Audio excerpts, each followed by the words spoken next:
आज मैं तुम्हें गंगा जी की कहानी सुनाने जा रही हूँ। ध्यान से सुनिए। एक बूढ़ा बूढ़ी था, वह जो है ना 7 कोस गंगा जी नहाने जाया करता।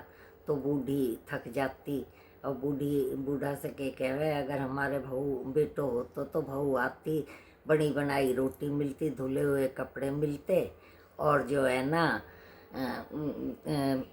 बैठ के खाते। और वो बूढ़ा बोला बस इतनी सी बात है, ले मैं तेरे को बहू ला दूँ। बोले के क्यों मजाक करो, 7 जन्म तक एक भी लड़को ना है। उनके ना एक तो मैंने वो दे, थोड़ा सा आटा की पोटली बांध दे, उसमें थोड़ी सी असरफी और मोहर डाल दे और वो जावे। जातो एक गांव में जावे, वहाँ लड़कियाँ है ना जो कुएं के पास खेल रही हो है और मिट्टी का कच्चा मकान घर बना बना के खेले। एक लड़की बोली मैं तो मेरा घर में नहीं तोड़ूं, मैं तो इसमें रहूँगी। तो उस बूढ़े को जो है ना वो लड़की अच्छी मन भा गई।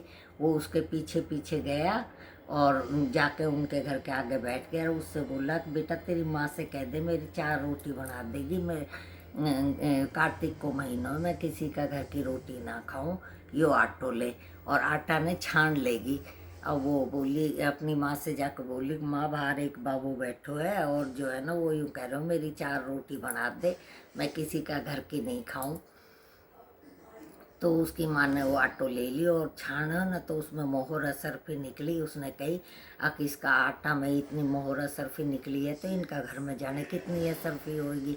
वो उस बूढ़ा से बोली अक बाबा के तू अपना बेटा की सगाई करन जा रहा के हाँ के मारे छोरी है के तू मेरो छोरो तो काशी पढ़न गए हो है क्योंकि तू कहा तो खांड कटोरी से जो है ना इसने ब्याह ले जाऊँ के हाँ ब्याह ले जा।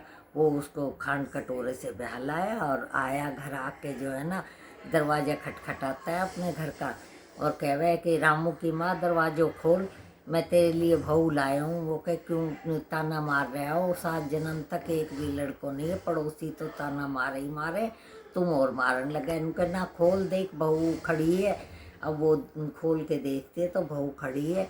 बहू जो है ना उसके पैर दबाती है, घर में आती है। अब वो गंगा नहाने जाते हैं दोनों जने, वो उनकी रोटी बनाती है और जो है ना कपड़े धोती है। तो वो अपनी बहू से कहती है कि भाई जो है ना चूल्हे की तो आँच मत बुझने देना और मटकी का पानी मत ख़त्म होने देना। तो एक दिन क्या होता है कि जो है ना चूल्हे की आँच बुझ जाती है। वो क्या कहती है जाती है पड़ोसन के, पड़ोसन मुझे आँच दे दे, मेरे चूल्हे की आँच बुझ गई। पड़ोसन कहती है कि तू इतना काम करती है, तेरे को तो ये यूँ ही लिया है, इनके तो कोई छोरो वोरो ना है। जो कहना इनको छोरो तो जो है ना गंगा वो काशी पढ़न गए हुए।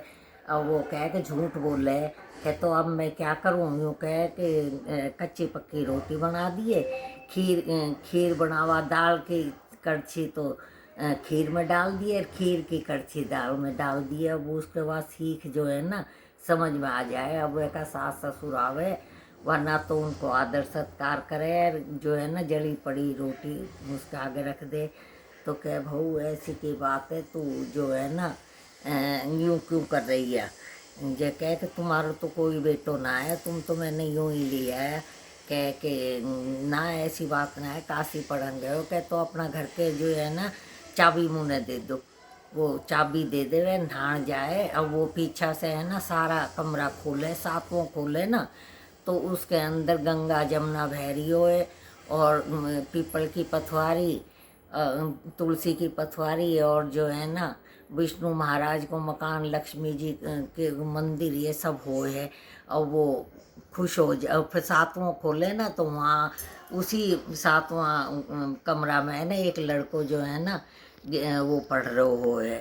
जो कह कि तुम कौन, यो कह कि मैं तेरो पति, क्योंकि मेरे पति तो काशी पढ़न गए हो कि मैं आ गयो।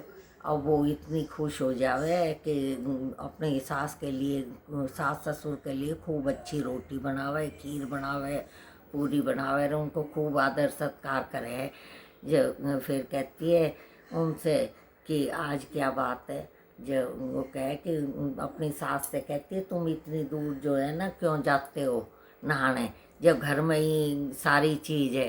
कि बहू कि ऐसी की बात है। जब वो उसको ले जाती है और वो कमरा खोल के दिखाती है तो कमरे में जो है ना सारा तीर्थ उसी में हो और मंदिर हो और वो छोरो है ना पाठ कर रहे हो। वो कहे तू कौन? ये कि मैं तुम्हारो बेटो काशी से पढ़ के आए हूँ। और वो तो खूब खुश हो जाए। भगवान जैसे उनने मतलब टूटो ऐसो सबने टूटियो।